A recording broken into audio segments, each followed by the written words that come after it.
शिव पुराण के कोटि रुद्र संहिता में वर्णित कथा के अनुसार पौराणिक काल में किसी वन में एक भील रहता था जिसका नाम गुरुद्रुह था। उसका परिवार बड़ा था। वह बलवान और क्रूर स्वभाव का होने के साथ ही क्रूरतापूर्ण कर्म भी किया करता था। वह प्रतिदिन वन में जाकर हिरण और अन्य जानवरों को मारता और वहीं रहकर नाना प्रकार की चोरियां करता था। उसने बचपन से ही कभी कोई शुभ कर्म नहीं किया था। इस प्रकार वन में रहते हुए उस दुरात्मा भील का बहुत समय बीत गया। तदनंतर एक दिन बड़ी सुंदर एवं शुभ कारक शिवरात्रि आई, किंतु वह दुरात्मा घने जंगल में निवास करने वाला था, इसलिए उस व्रत के बारे में वह नहीं जानता था। उसी दिन उस भील के माता पिता और पत्नी भूख से व्याकुल होकर उससे खाने की मांग करने लगे। उनके बार बार याचना करने पर वह भील तुरंत धनुष लेकर वन की ओर चल दिया और हिरणों के शिकार के लिए सारे वन में घूमने लगा। देवयोग से उसे उस दिन कुछ भी नहीं मिला और सूर्यास्त हो गया। इससे उसको बड़ा दुख हुआ और वह सोचने लगा कि अब मैं क्या करूं, कहां जाऊं। आज तो कुछ नहीं मिला। घर में जो बच्चे हैं उनका तथा माता पिता का क्या होगा, जो मेरी पत्नी है उसकी भी क्या दशा होगी। अतः मुझे कुछ लेकर ही घर जाना चाहिए। ऐसा सोचकर वह व्याध यानी शिकारी एक जलाशय के समीप पहुंचा और वहां पानी में उतरने का घाट था। वहां जाकर खड़ा हो गया और मन ही मन यह विचार करने लगा कि यहाँ कोई ना कोई जीव पानी के लिए अवश्य आएगा। उसी को मारकर उसे साथ लेकर प्रसन्नतापूर्वक घर को जाऊंगा। ऐसा निश्चय करके वह व्याघ्र एक बेल के पेड़ पर चढ़ गया और वहीं जल साथ लेकर बैठ गया। उसके मन में केवल यही चिंता थी कि कब कोई जीव आएगा और कब मैं उसे मारूंगा। इसी प्रतीक्षा में भूख प्यास से पीड़ित वह वहां बैठा रहा। इस तरह काफी रात हो गई और जब रात का पहला प्रहर आरंभ हुआ तो एक प्यासी हिरनी वहां आई, जिसे देखकर उस व्याध को बड़ा हर्ष हुआ और उसने तुरंत ही उसे मारने के लिए अपने धनुष पर एक बाण का संधान लिया। ऐसा करते हुए उसके हाथ के धक्के से थोड़ा सा जल और बिल्व पत्र नीचे गिर पड़े। उस पेड़ के नीचे शिवलिंग था, जिसके बारे में वह व्याध नहीं जानता था। इस तरह उस जल और बिल्व पत्र से शिव की प्रथम प्रहर की पूजा संपन्न हो गई। उस पूजा के महात्म्य से उस व्याघ्र का बहुत सा पाप तत्काल नष्ट हो गया। उधर वहां होने वाली खड़खड़ाहट की आवाज को सुनकर हिरनी ने भय से ऊपर की ओर देखा।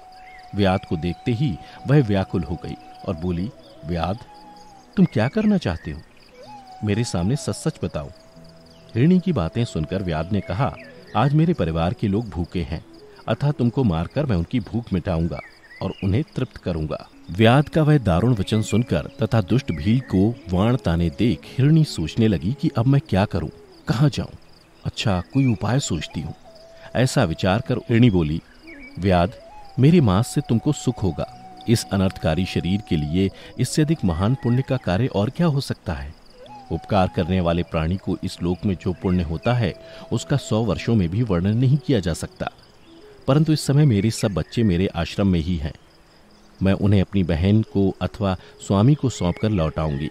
व्याध, तुम मेरी इस बात को मिथ्या न समझो। मैं फिर तुम्हारे पास लौट आऊंगी, क्योंकि सत्य से ही धरती टिकी हुई है, सत्य से ही समुद्र अपनी मर्यादा में स्थित है और सत्य से ही निर्झरों से जल की धाराएं गिरती रहती हैं। सत्य में ही सब कुछ स्थित है। हिरणी के ऐसा कहने पर जब व्याध ने उसकी बात नहीं मानी, तब उसने अत्यंत विस्मित एवं भयभीत हो हिरणी बोली, व्याध, सुनो, मैं तुम्हारे सामने ऐसी शपथ खाती हूं जिससे पर जाने पर मैं अवश्य तुम्हारे पास लौट आऊंगी। ब्राह्मण यदि वेद बेचे और तीनों काल संध्या वंदन ना करे तो उसे जो पाप लगता है, पति की आज्ञा का उल्लंघन करके स्वेच्छानुसार कार्य करने वाली स्त्रियों को जिस पाप की प्राप्ति होती है, किए हुए उपकार को ना मानने वाले, भगवान शंकर से विमुख रहने वाले तथा विश्वासघात और छल करने वाले लोगों को जो पाप लगता है, उसी पाप से मैं भी लिप्त हो जाऊं यदि लौट कर ना आऊं। इस तरह अनेक शपथ खाकर जब हिरणी चुपचाप खड़ी हो गई, तब उस व्याध ने उस पर विश्वास करके कहा, अच्छा, अब तुम अपने घर को जाओ। जब वह हिरणी बड़े हर्ष के साथ पानी पीकर अपने आश्रम मंडल में गई, इतने में ही रात का वह पहला प्रहर व्याध के जागते जागते ही बीत गया। तब उस हिरणी की बहन दूसरी हिरणी, जिसका पहली ने स्मरण किया था, उसी की राह देखती हुई जल पीने के लिए वहां आ गई। उसे देखकर भील ने स्वयं बाण को तरकश से खींचा। ऐसा करते समय पुनः पहले की भांति भगवान शिव के ऊपर जल और बिल्वपत्र गिरे। उसके द्वारा महात्मा शंभू की दूसरे प्रहर की पूजा संपन्न हो गई। यद्यपि वह प्रसंगवश ही हुई थी, तो भी व्याध के लिए सुखदायिनी हो गई। हिरणी ने उसे वाण खींचते देख पूछा, वनेचर, यह क्या करते हो? व्याध ने पूर्ववत उत्तर दिया, मैं अपने भूखे कुटुंब को तृप्त करने के लिए तुझे मारूंगा। यह सुनकर वह हिरणी बोली, मेरा देह धारण सफल हो गया, क्योंकि इस अनित्य शरीर के द्वारा उपकार होगा, परंतु मेरे छोटे छोटे बच्चे घर में हैं, अतः मैं एक बार जाकर उन्हें अपने स्वामी को सौंप दूं, फिर तुम्हारे पास लौट आऊंगी। हिरणी की बात सुनकर व्याध बोले, मुझे तुम्हारी बात पर विश्वास नहीं है, मैं तुम्हें मारूंगा, इसमें संशय नहीं है। व्याध की बातें सुनकर हिरणी भगवान विष्णु की शपथ खाती हुई बोली, व्याध, जो कुछ मैं कहती हूँ उसे सुनो।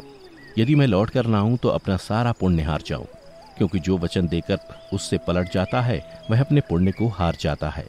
जो पुरुष अपनी विवाहिता स्त्री को त्याग कर दूसरी के पास जाता है, वैदिक धर्म का उल्लंघन करके कपोल कल्पित धर्म पर चलता है, भगवान विष्णु का भक्त होकर शिव की निंदा करता है, माता पिता की निधन तिथि को श्राद्ध आदि न करके उसे सूना बिता देता है, तथा मन में संताप का अनुभव करके अपने दिए हुए वचन को पूरा करता है, ऐसे लोगों को जो पाप लगता है वही मुझे भी लगे, यदि मैं लौट कर ना आऊं।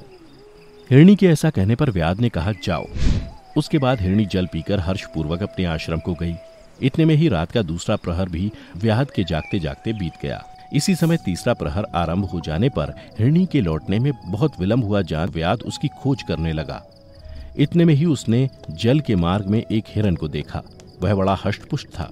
उसे देखकर व्याध को बड़ा हर्ष हुआ और वह धनुष पर वाण रखकर उसे मार डालने को उद्यत हुआ। ऐसा करते समय उसके प्रारब्धवश कुछ जल और बिल्वपत्र शिवलिंग पर गिरे। उससे उसके सौभाग्य से भगवान शिव की तीसरे प्रहर की पूजा भी संपन्न हो गई। इस तरह भगवान ने उस पर अपनी दया दिखाई। पत्तों के गिरने की आवाज सुनकर उस हिरण ने व्याध की ओर देखा और पूछा, क्या करते हो?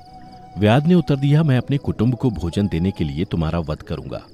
व्याध की बात सुनकर हिरण के मन में बड़ा हर्ष हुआ और तुरंत ही बोले, मैं धन्य हूं, मेरा हष्टपुष्ट शरीर होना सफल हो गया, क्योंकि मेरे शरीर से आप लोगों की तृप्ति होगी। जिसका शरीर परोपकार के काम में नहीं आता, उसका सब कुछ व्यर्थ चला गया।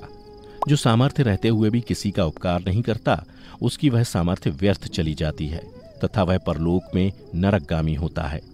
परंतु एक बार मुझे जाने दो, मैं अपने बालकों को उनकी माता के हाथ में सौंपकर और उन सबको धीरज बंधाकर यहाँ लौट आऊंगा।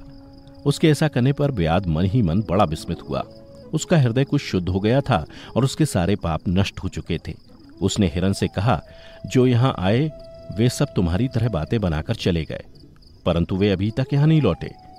हिरण, तुम भी इस समय संकट में हो, इसलिए झूठ बोलकर चले जाओ, फिर आज मेरा जीवन निर्वाह कैसे होगा?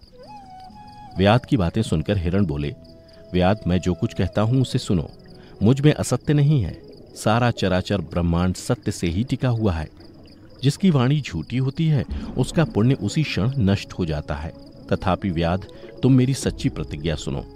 संध्या काल में मैथुन तथा शिवरात्रि के दिन भोजन करने से जो पाप लगता है, झूठी गवाही देने, धरोहर को हड़प लेने तथा संध्या न करने से द्विज को जो पाप होता है, वही पाप मुझे भी लगे, यदि मैं लौट कर ना आऊं। जिसके मुख से कभी शिव का नाम नहीं निकलता, जो सामर्थ्य रहते हुए भी दूसरों को उपकार नहीं करता, पर्व के दिन श्रीफल तोड़ता, अभक्ष्य भक्षण करता तथा शिव की पूजा किए बिना और भस्म लगाए बिना भोजन कर लेता है, इन सब का पातक मुझे लगे, यदि मैं लौट कर ना आऊं। उसकी बात सुनकर व्याध ने कहा, जाओ, शीघ्र लौटना। व्याध के ऐसा कहने पर हिरण पानी पीकर चला गया। वे सब अपने आश्रम पर मिले। तीनों ही प्रतिज्ञाबद्ध हो चुके थे। आपस में एक दूसरे के वृत्तांत को भली भांति सुनकर सत्य के पाश से बंधे हुए उन सब ने यही निश्चय किया कि वहां अवश्य जाना चाहिए। इस निश्चय के बाद वहां बालकों को आश्वासन देकर वे सब के सब जाने के लिए उत्सुक हो गए। उस समय जेठी हिरणी ने अपने स्वामी से कहा, स्वामिन, आपके बिना यहाँ बालक कैसे रहेंगे? प्रभु, मैंने ही वहां पहले जाकर प्रतिज्ञा की है, इसलिए केवल मुझको जाना चाहिए, आप दोनों यहीं रहें। उसकी ये बात सुनकर छोटी हिरणी बोली, बहन, मैं तुम्हारी सेविका हूं, इसलिए आज मैं व्याध के पास जाती हूं, तुम यहीं रहो। यह सुनकर हिरण बोले, मैं ही वहां जाता हूं, तुम दोनों यहां रहो, क्योंकि बच्चों की रक्षा माता से ही होती है। स्वामी की यह बात सुनकर दोनों हिरणी बोली, प्रभु, पति के बिना इस जीवन को धिक्कार है। तब उन सब ने अपने बच्चों को सांत्वना देकर उन्हें पड़ोसियों के हाथ में सौंप दिया और स्वयं शीघ्र ही उस स्थान को प्रस्थान किया जहां वह व्याध शिरोमणि उनकी प्रतीक्षा में बैठा था। उन्हें जाते देख उनके सब बच्चे पीछे पीछे चले आए उन्होंने यह निश्चय कर लिया था कि माता पिता की जो गति होगी वही हमारी भी हो। उन सबको एक साथ आया हुआ देख व्याध को बड़ा हर्ष हुआ। उसने धनुष पर बाण रखा। उस समय पुनः जल और बिलपत्र शिव के ऊपर गिरे। इससे शिव के चौथे प्रहर की शुभ पूजा भी संपन्न हो गई। उस समय व्याध का सारा पाप तत्काल भस्म हो गया। इतने में ही दोनों हिरणी और हिरन बोल उठे, व्याध शिरोमणि, शीघ्र कृपा करके हमारे शरीर को सार्थक करो। उनकी यह बात सुनकर व्याध को बड़ा विस्मय हुआ। शिव पूजा के प्रभाव से उसको दुर्लभ ज्ञान प्राप्त हो गया। उसने सोचा, ये हिरन ज्ञानहीन पशु होने पर भी धन्य है, जो ज्ञानहीन होकर भी अपने शरीर से परोपकार करना चाहते हैं। लेकिन धिक्कार है मेरे जीवन को कि मैं अनेक प्रकार के कुकृत्यों से अपने परिवार का पालन करता रहा। अब उसने अपने बाण रोक लिए तथा मृगों से कहा कि वे सब धन्य हैं तथा उन्हें वापस जाने दिया। उसके ऐसा करने पर भगवान शंकर ने प्रसन्न होकर तत्काल उसे अपने दिव्य स्वरूप का दर्शन करवाया तथा उसे सुख समृद्धि का वरदान देकर गुह नाम प्रदान किया। मित्रों, यही वह गुह था जिसके साथ भगवान श्री राम ने मित्रता की थी।